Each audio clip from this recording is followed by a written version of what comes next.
who is your daddy?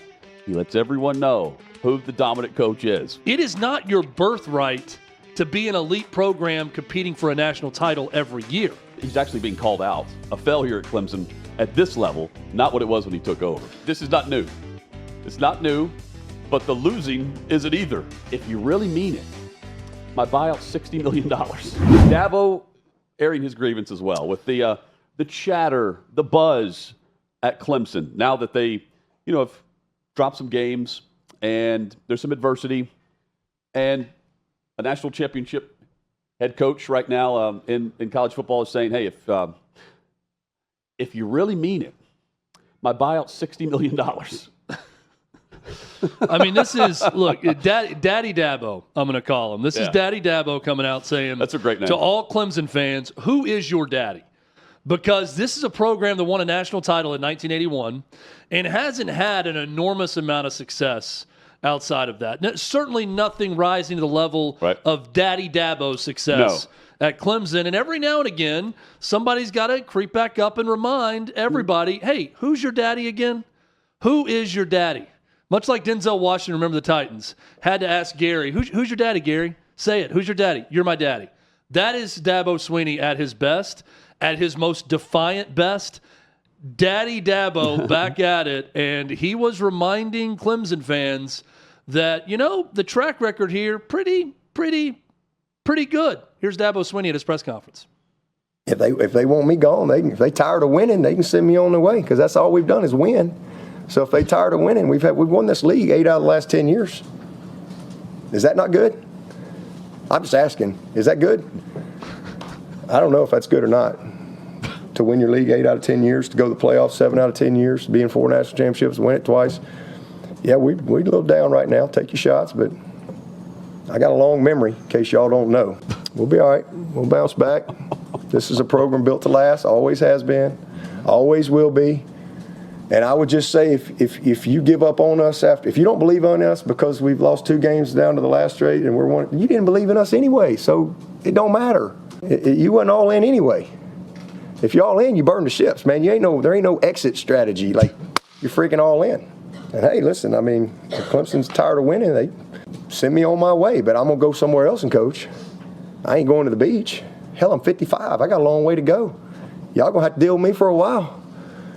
I got a long way to go. I'm just getting going. I'm just now good enough to be a head coach. Yeah, so give me my $60 million and I'll go somewhere else. Or gladly. If I go to Alabama, there's a provision. If I go to Alabama, the buyout for me is $6 million for them. If I go anywhere else in college football, it's $4 million. If I go to the NFL, I owe you nothing. Yeah, owe you nothing. And man, he's got those numbers memorized. Yeah, I wonder why. He said, I got a long memory. I remember all these things. The thing is, Chad, I hear that and I think 4 national championship games, 2 championships, 8 out of 10 ACC championships. Is that good? I don't know. Is that good, Hutton? An overall record good? of 181-49. Yeah. He's 12-9 in bowl games. I hear that, though, and I also hear Dion. Do you believe? Do you believe? I hear that in there. But on this, with him, I buy it. Despite his defiance in the portal, and I buy it from that perspective. He also knows his program, the athletic program, Clemson, is currently sitting in the ACC, and $60 million is too steep. Yeah, he knows that too. But he doesn't want, what is it, the rat poison that Saban always talks about? This is what he's never had to face because everything's been great. And I mean, now he's actually being called out for what is considered a failure at Clemson at this level, not what it was when he took over. And he's always been way better when he's got really good coordinators, like any coach. Yeah. But I'm not saying he's a product of his coordinators, but it was a big part in his success to get Clemson to that elite status, right. Which they're just not right now. They're not an elite program. They're very good. I mean, they could go 10-2 or 9-3 again this year when they look at their schedule. In fact, I'd be surprised if they don't go 9-3. Or better this year. And you look at recent trends, it's a team that did get to the playoff a year ago. At 10-4 they finished, 9-4 the year before, 11-3, 10-3 the previous year. These are not bad seasons. But when you're in the ACC and you're Daddy Dabo and you've been the daddy of the entire conference for so long, when you're not winning the league every year and you're not competing for a national championship, which they got to the playoff a year ago by winning the ACC championship game. They weren't a team that was going to compete for a national title. Right. Once they got there, everybody knew it.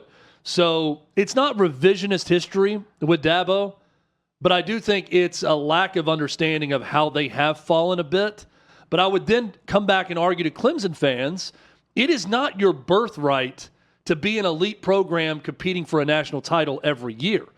Dabo got you to that point, and you should be thankful for that. I don't think the floor is that low for Clemson and Dabo. They're going to be right there, 8-4 to 10-2 most years. They're just not the Clemson we remember with Trevor Lawrence and winning the national title and being consistent as a team to be reckoned with every year on the biggest stage. They're no longer that team, Hutton. And Dabo's a guy, as you pointed out, this is not his first merry-go-round with using this rhetoric about if you don't like me, get rid of me. Right. I'll go somewhere else and win. So we have a perfect example of that, but we have to rewind 2 years. And keep this in mind. This still holds true when the call came in from Spartanburg on his coach's show. Clemson had a stretch run from over a 5-season stretch. They won the national title in 2016 and 2018. They had lost just 7 games across 6 seasons. 2 of those losses came in the championship game, and there was one against Alabama, one against LSU. Since that stretch run, though, that ended in 2020, Clemson has now lost 17 games in 5 seasons, and that could continue to grow. And in games against nationally ranked opponents, they are now 10-11. And that is some unrest for fans that are spoiled. At least that's the word that Dabo would use whenever Tyler from Spartanburg called into his coach's show and had this to say about his national championship winning head coach. I respect the fact that you're a man of faith. I'm curious if you've ever read Proverbs 16:18, which talks about pride coming before the fall.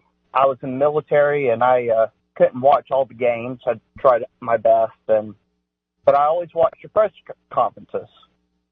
Just for life advice, and I appreciated all that. Something changed after 2018. But after that 2018 national title, something changed. And there seems to be a lot of arrogance that came in.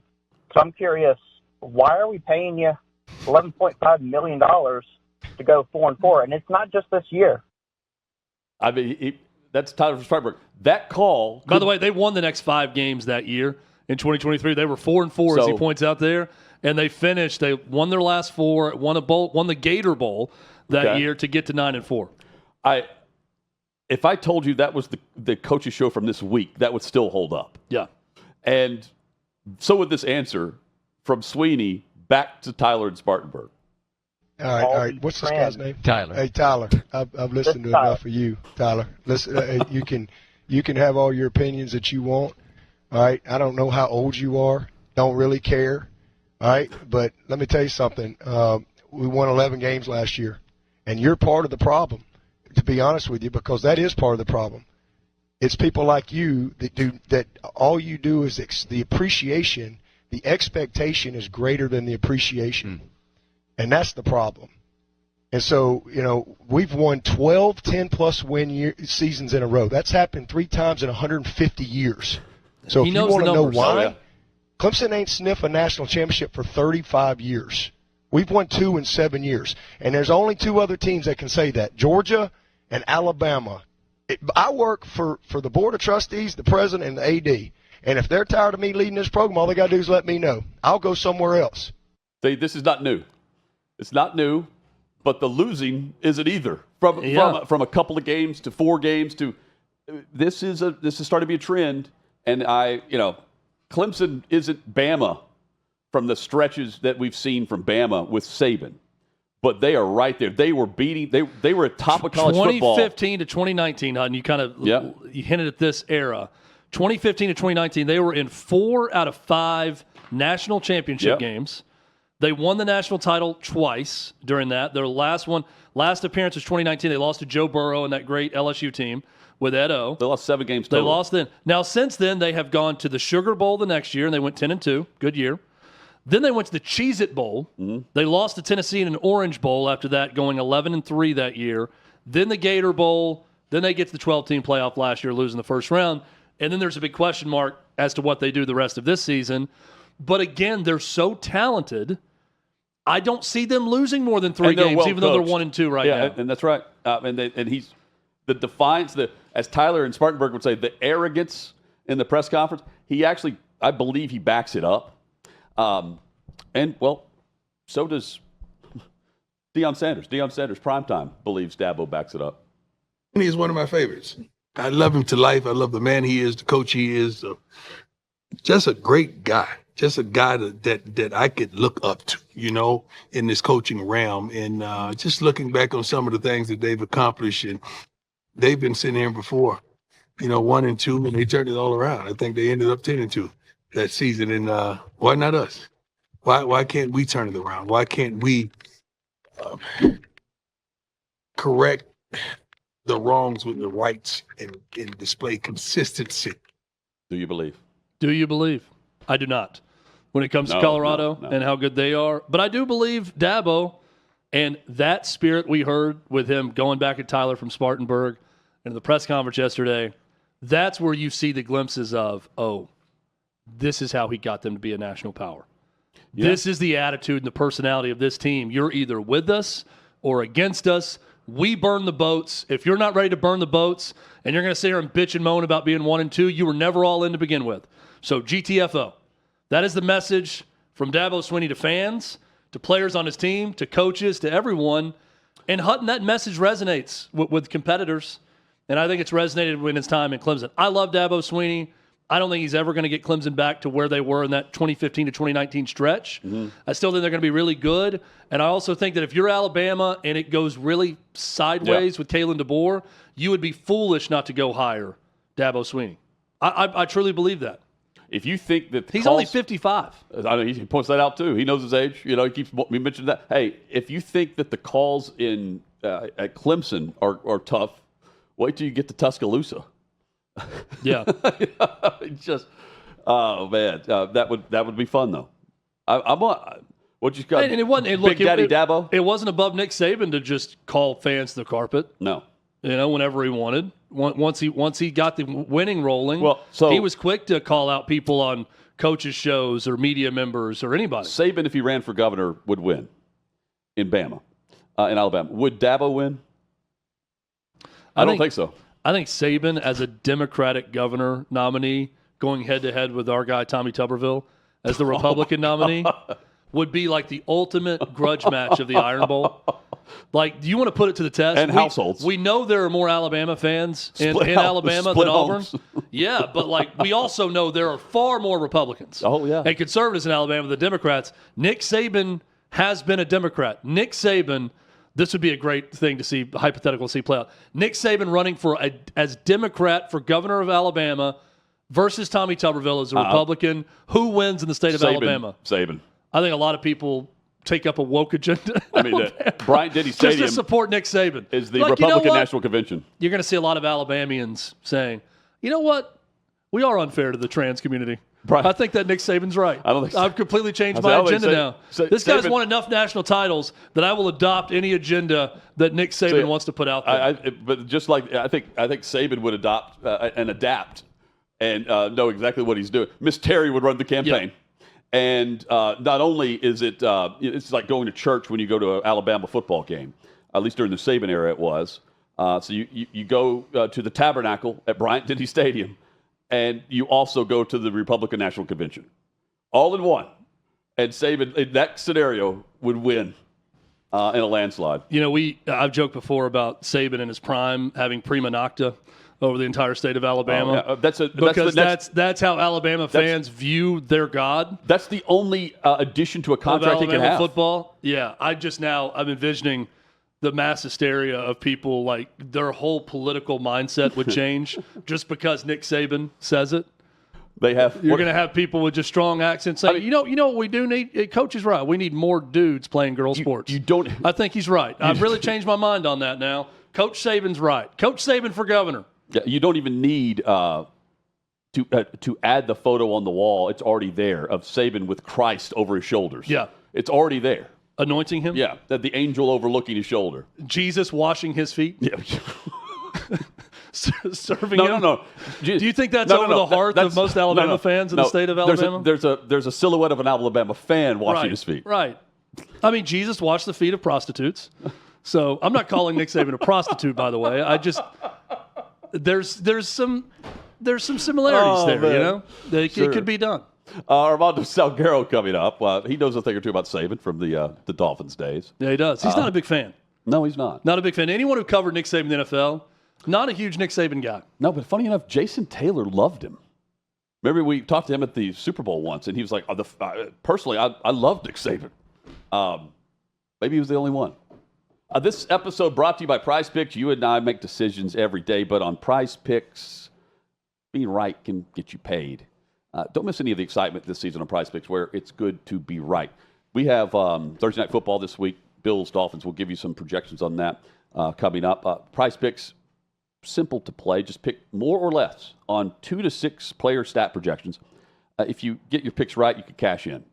Cash in with us with Prize Picks. Prize Picks puts their users first. All withdrawals are safe, fast, and secure. Prize Picks offers Venmo, Apple Pay, MasterCard, and more. And for quick and easy deposits, you get that into your account this football season. Chad, you have the new iPhone, your updates. You're going crazy on Prize Picks with the Apple Pay. Well, I'm going to be going crazy with this great offer with Patrick Mahomes for Sunday. We're big on more. This is one definitely. We'll be picking more on this one. And Prize Picks, always so much fun to play as you see the great offer on Sunday. So this Sunday only, it's good to be right. Download the app today. Use code HOTMIC, HOTMIC. Get $50 in lineups after you play your first $5 lineup. That's code HOTMIC to get $50 in lineups after you play your first $5 lineup. So get this. Patrick Mahomes, more than half a yard passing. That's what we're looking at here. You see it right there on the screen. Make that a part of your lineup. It's a layup. Whenever you play your first $5 lineup, you're already going to get $50. And then you use this. It's a no-brainer. The max discount available this Sunday only. Prize Picks. It's good to be right. Armando Salguero joins us next.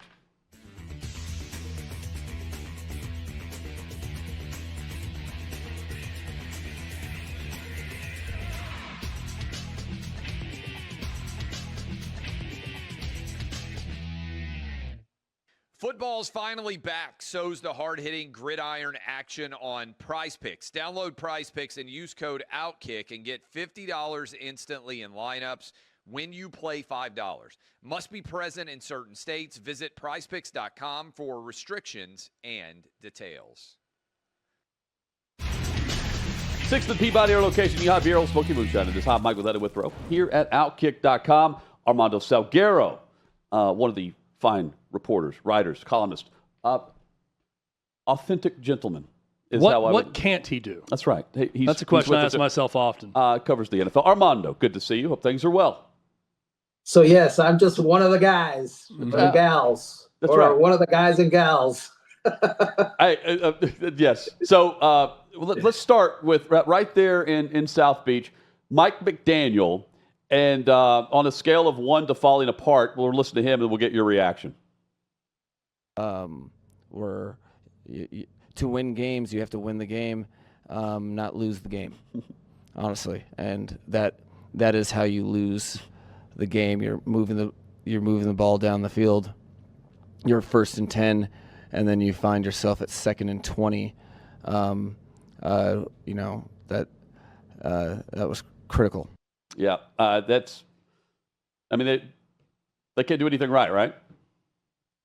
Well, so right there are no lies told. Right. That's number one. To win the game, you can't lose the game. Oh, boy. Number 2, if that's how he's communicating to his team, it's just close up shop now. Yep. After week 2.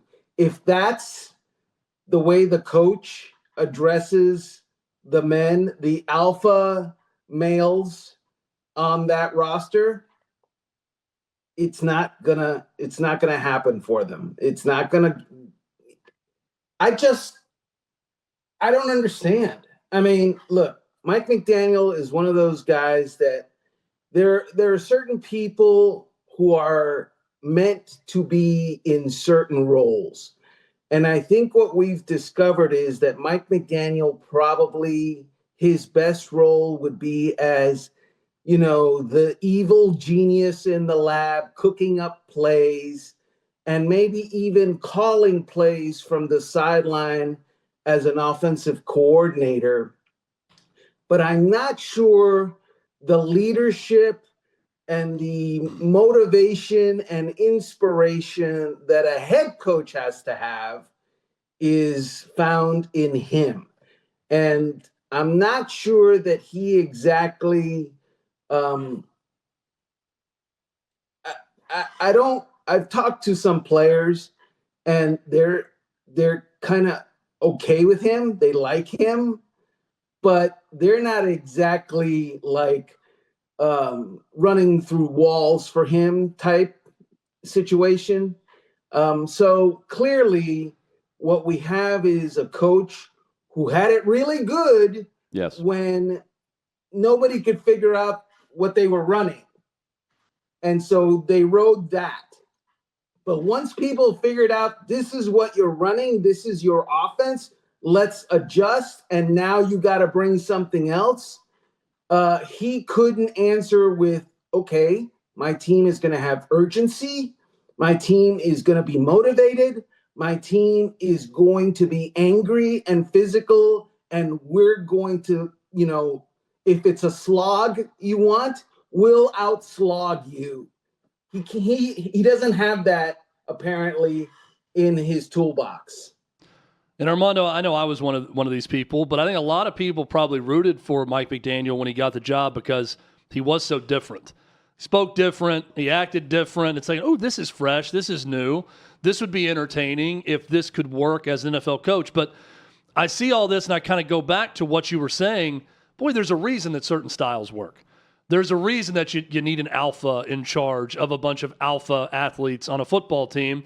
And I look across the sideline on Sunday from Mike McDaniel, and I see Mike Vrabel sprinting down the sideline with his player. And while that may be the far other extreme of that, I think, okay, this is why that works. Do you think that's going to work for the Patriots and Vrabel with his style? Well, first of all, I think that Mike McDaniel can out-sprint Mike Vrabel. Let's put that. Don't tell Vrabel that. No, he'll work out to beat him. Start the training right now, probably. Will. Yes, he will. He'll be doing leg presses and training for the 40 like the Dickens. Yep. Mike McDaniel, he'll be buying a new watch. So there's that. Or new Gucci loafers. So there's that.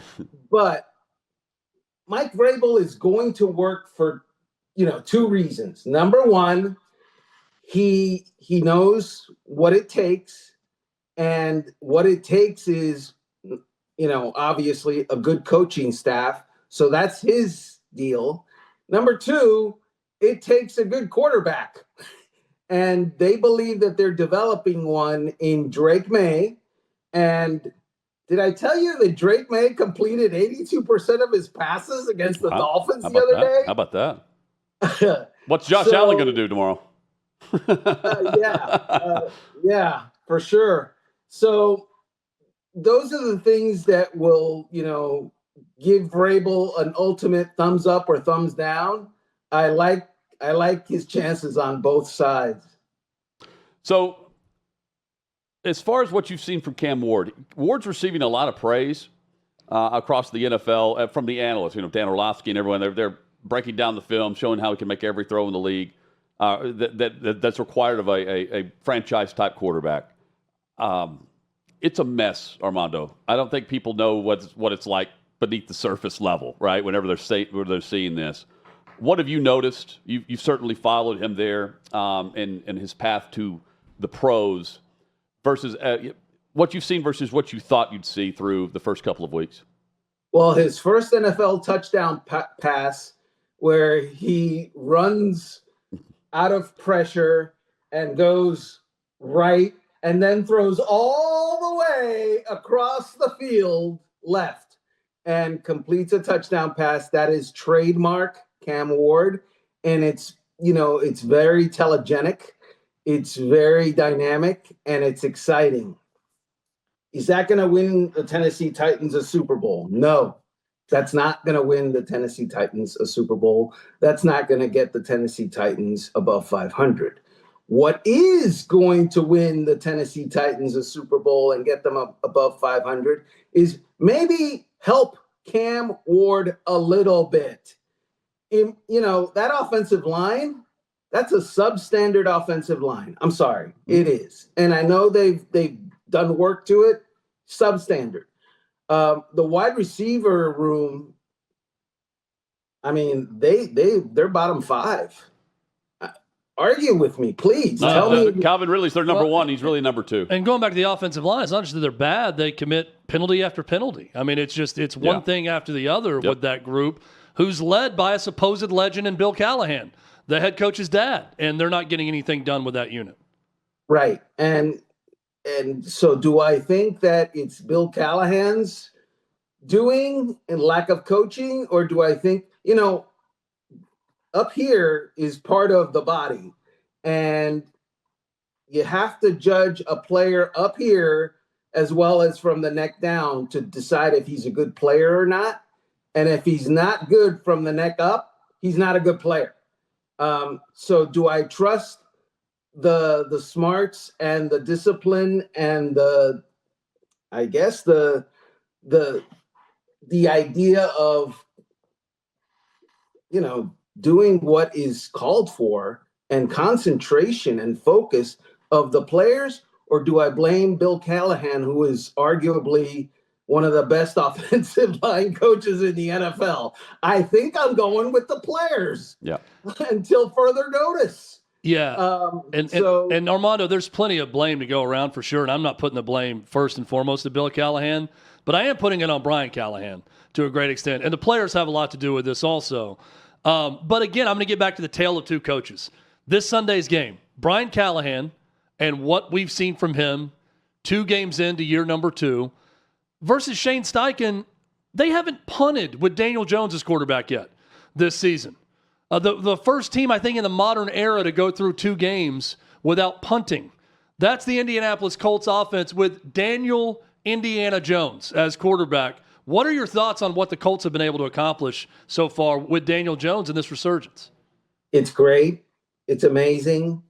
And you call him Daniel Indiana Jones. And you know what? We might be sitting here in January, and sure enough, you're right. And everybody else was wrong.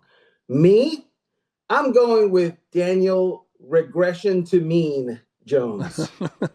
And what it doesn't roll off the tongue as well, what Armando, you mean is as a nickname, but it could be apt by the end of the year. What he's saying is he's just going to call him Daniel Jones. Yeah, Dan Jones. To Armando, he turns from Daniel Indiana Jones, and it reverts all the way down to Dan Jones by week 9.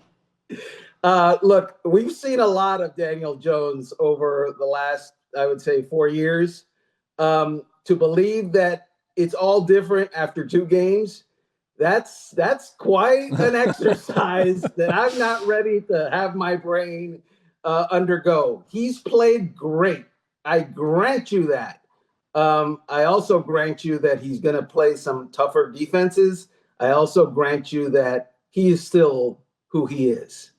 So here would be my question on top of that. Shane Steichen was with Nick Foles, right, in the Super Bowl year. Can Daniel Jones be Nick Foles? Because I didn't think anything of Nick Foles until he came in relief for Carson Wentz that year, and he looked great down the stretch in the playoffs and won a Super Bowl with the Philadelphia Eagles. So I'm with you. I do like the nickname Daniel Regression to the Mean Jones. Very, very good. But can Shane Steichen develop something with Daniel Jones to where the Colts aren't just the best in the AFC South, but the Colts are a team that can compete in the AFC? No, no. Compete in the AFC? No.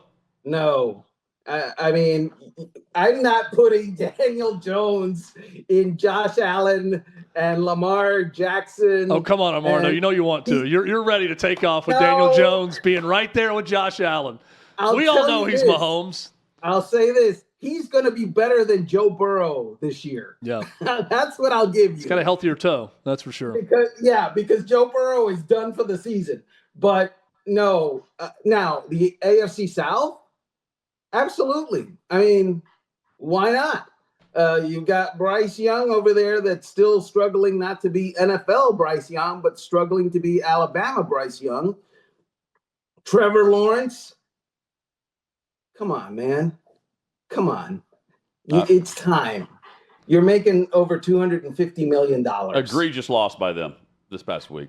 Oof. Egregious. Terrible. Hey, I want to ask you this real quick. Brady in the coach's box. Optically, what do you think of that versus the fact that they just removed the provision or the rule that he can't go and talk with coaches? They did that for the broadcast part of things. He can go and prep and do all that stuff now at the facilities.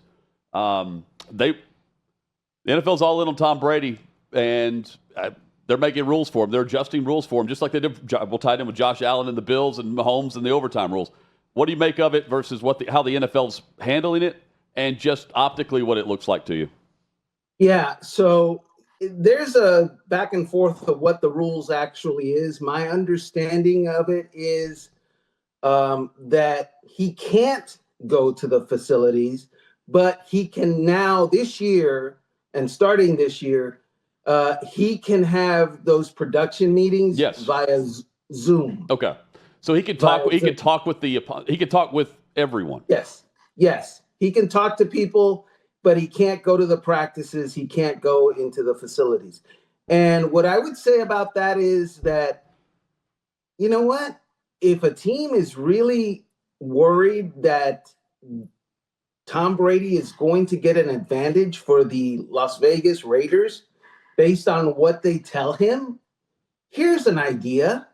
Don't spill your guts to the guy. It's on you. Be responsible. Don't blame. They're blaming the media, basically. Is Tom Brady media guy? Oh my gosh, he's got information that he's going to tell the Raiders. Well, don't give him the information. Simple as that. That's it. End of controversy. Yeah, only remotely can you do it. And hey, I mean, even prior to this rule, this being a new adjustment to what he could and could not do, I mean, Andy Reid and Mahomes, they were meeting with him in the same damn division. Like they were still chatting, even like preseason, whatever it was. Yeah, if you want to talk to the guy, talk to the guy. If not, no big deal. And you're right. It's on them. It's on them. But I mean, I think it's very surface level anyway. Those meetings. But really, it's like who's inactive. Like who might we see more of in this matchup? Is there an interesting play I should be on the lookout for? And Armando and other reporters I trust, they talk about it's more of an optics thing with the fans because they're not really getting state secrets in these TV production meetings. But I mean, I guess the one thing I could see is if he's walking around the facility and sees someone in a walking boot he's not supposed to, that they're giving the injury report, but maybe he looks a little bit more serious than that's it. But they're not going to see that either. So I think it's overblown. When those meetings, those production meetings, and I've been in them when I worked at ESPN, they get interesting late in the year because that's when teams are either under fire and coaches open up about their situations. If they're on the hot seat, of course, Mike McDaniel's on the hot seat like yesterday. And players open up about their personal situations relative to, am I happy here? What am I going to do about my contract? What are they going to do about their contract? And the interpersonal relationships in the locker room. That's when the information is really interesting and in those production meetings. And that information can definitely be useful to the Las Vegas Raiders. It's also he's got to be careful too for tampering. If there's a guy coming up for free agency or something, if he's talking to a player in those meetings, he's got to toe the line on his end too. It goes both ways. Absolutely. And I know that he calls Roger Goodell like almost every week. Yes. And asks him, am I doing all right? Everything okay? Everything fine? Which is interesting because once upon a time, Roger Goodell and Tom Brady were going at it in court. Yep. Yeah, they weren't on each other's Christmas card list, that's for sure. Armando, thank you as always. And enjoy the stadium behind you. There's Thursday Night Football. Yep. Later, man. He prefers Buffalo in September instead of January. Yeah, I always remember that. And he does not like Pontiac, Michigan for the press box food options on Thanksgiving Day. Not a big fan. Or Green Bay draft. Yep. Also not good. Primary complaint straight ahead here on Hot Mic.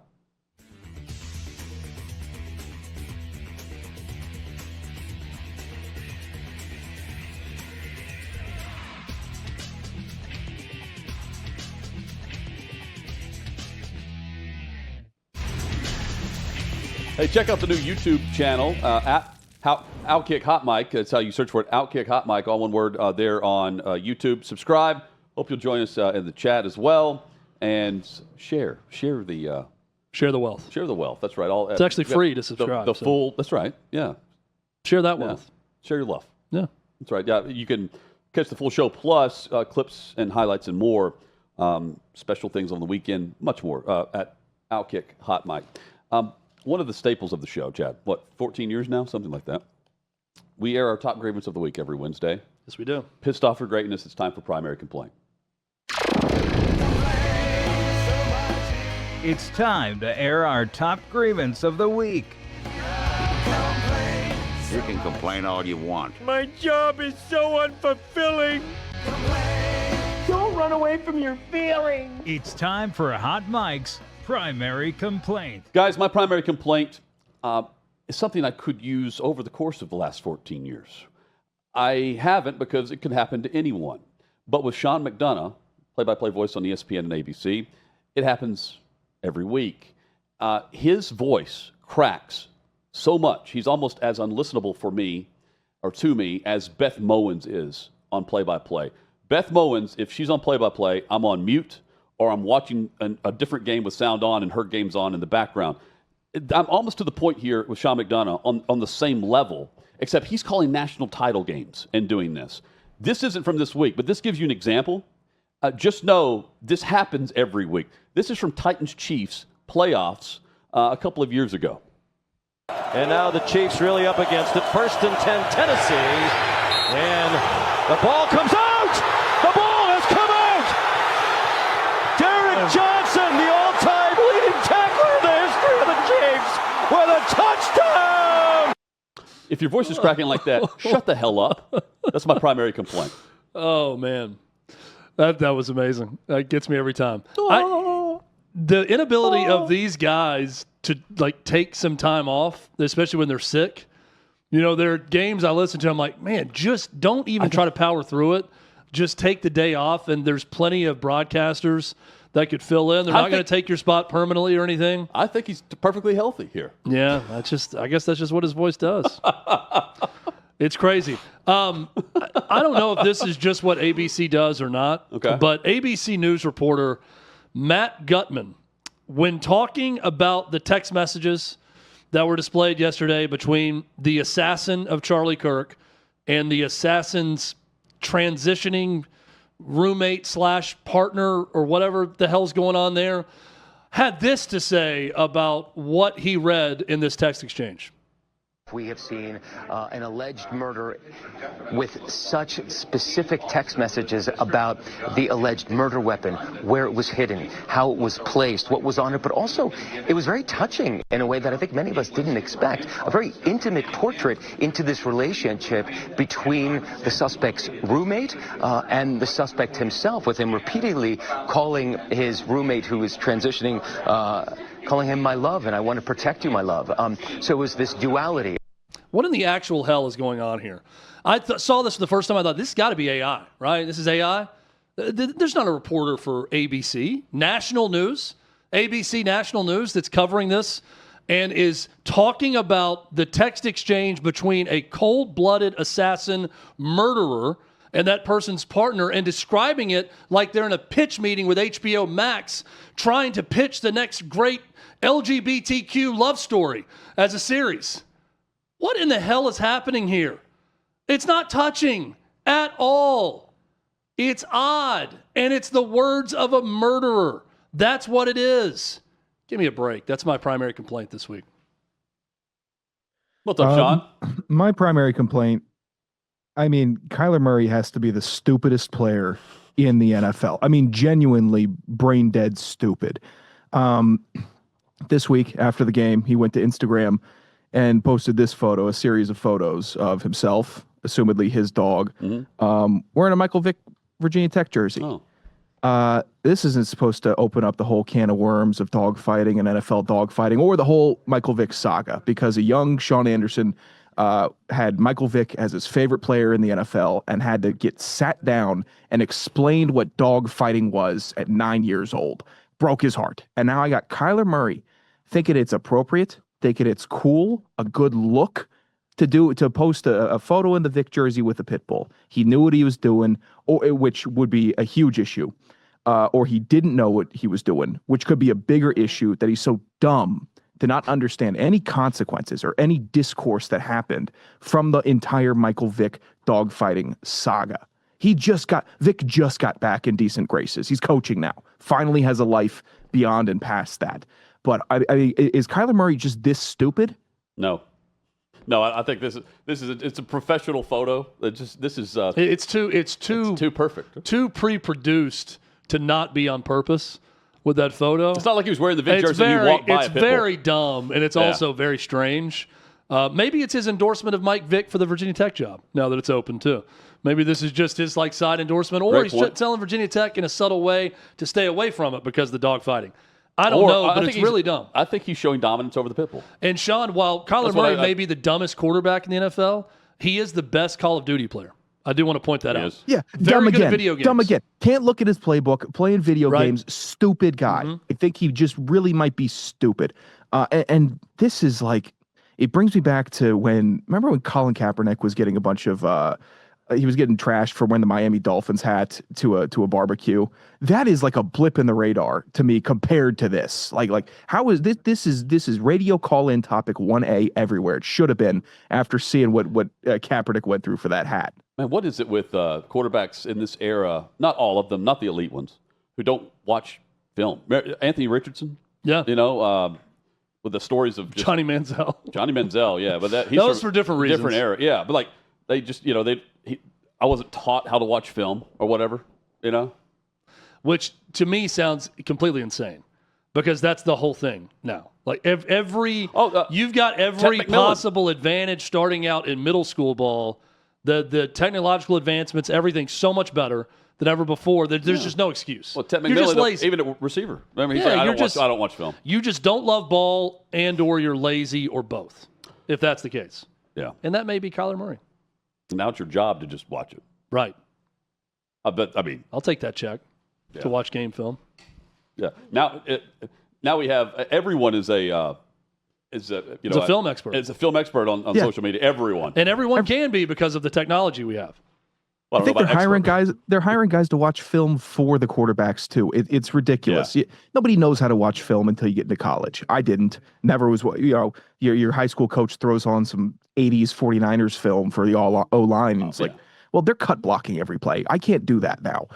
So then you get to college, and then you learn, and then you figure out how you watch film. And if you can't do that in the NFL or don't want to, I have no sympathy for the players that don't. Yeah, high school. After sitting. High school for me, you went and the coaches exchanged VHS tapes, and they would just fast forward through the game one time with us. That was our film study. Yeah, fast forward to the next play. Yeah, fast forward to the next play. There was no fast forward to the cutouts. next play. Probably had no notepad out either. No. I want you to take mental notes on what's going on. Check this out. There's another play right here. Fourth play. This Check guy's this out. got 4 touchdowns. It's pretty good. You might want to keep an eye on him. Number 88 here on the outside. Typically, pretty good player. Best player on the field is the running back or the quarterback, and sure enough, that's the case with this team. Oh, look, this team ran it 50 times. Yep. That's pretty standard also. You know what? This offense. I will say no opponent had a coach that pointed me out on offense. Defense, probably not either. But on offense, I was a wide receiver and a wing T. So you were there to block. No. Yeah, I was. You were there to lay a mean block on somebody. I could play for the Tennessee Titans, though. Probably. They probably could use you right now, too. I could do it. I remember and we had a good high school basketball coach, but we didn't do any film study or really any scouting reports on other teams. Our whole thing was we're going to be so good at what we do. We're going to press this way. We're going to run this motion offense. It doesn't matter what the other team's doing. We have variations off this offense that can work no matter what. Sometimes it worked. Sometimes it didn't. I remember listening, our locker rooms connected to the visiting locker room. I remember playing Gallatin High School and listening to their coach give an in-depth breakdown of every starter, me included, on our team. And they were going through the scouting report of, okay, Withrow, he's number 3. He's a set shooter. He's terrible going to his left. Shade him to his left. He's got a quick first step, but if he puts the ball on the floor, he's going to the basket. He's white. Yeah, he's not going to pull up and shoot it. He's going to look to pass. He doesn't have a good vertical.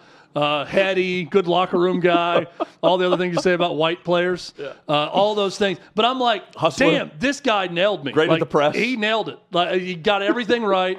And I had to really self-scout at that point. Yeah, terrible around the rim. Yeah. Great at taking charges. A little bit slow-footed. He will step in front and take a charge. Yeah. So be ready for that when at different when times. he posts up, he's going to throw a knee to your crotch and then post. Right. Watch out. Good offensive rebounder, but typically goes over the back by shoving you down. If you're behind him and putting an arm on the shoulder. Great free throw shooter. Yeah. Good three-point shooter. Maybe not free throws, but everything was perfect. And I'm thinking, boy, this is a team that actually does a scout. It was shocking. Comes off the bench. My 16-year-old brain erupted that day and thought, boy, there's other people doing way more homework than what we're doing. And I knew it. I knew it that day. Sean, how intense was high school film study for you?